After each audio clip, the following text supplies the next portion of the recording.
Good day and welcome to our presentation.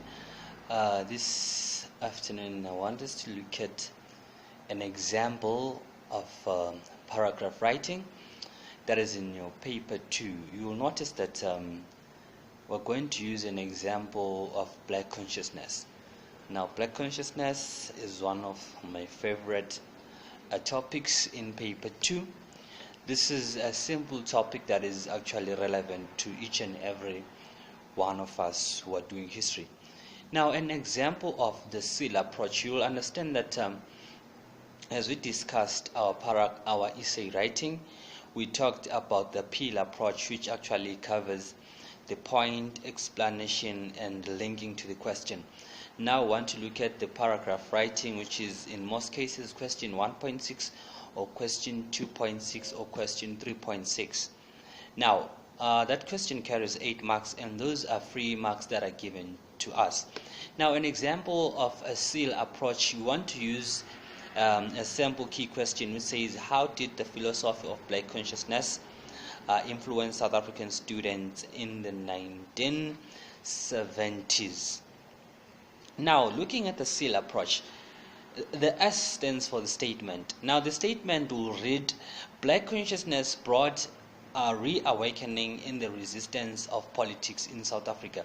Now, that is actually your own knowledge, because that is the statement that you're going to base your argument on. Now, in explaining that statement, you will further say the repressive laws, measures by the government in the late 50s and 60s led to the political paradigm shift, or it led to the political changes in South Africa in the 50s and 60s. Reason being that people were now aware of what was happening. If we say people, it is going to cover so much, it will be too general.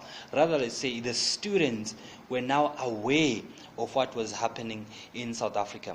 Now, the example that we can use as our second E, it is black consciousness advocated for the values that inspired and renewed consciousness among South African students. Protests were to be the order of the day.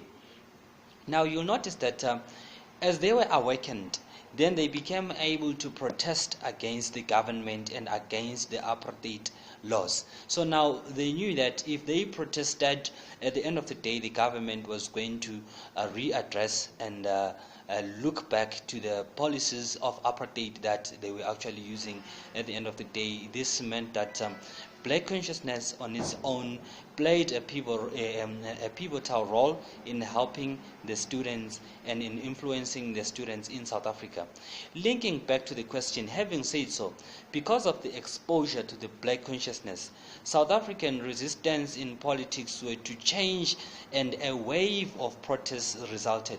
So you'll notice that people, having noticed what was going on, then they became brave enough to protest against the government, and as a result, protests became the order of the day, and you will notice that at the end of the day, it led to the downfall of apartheid. Let us meet on our next tutorial.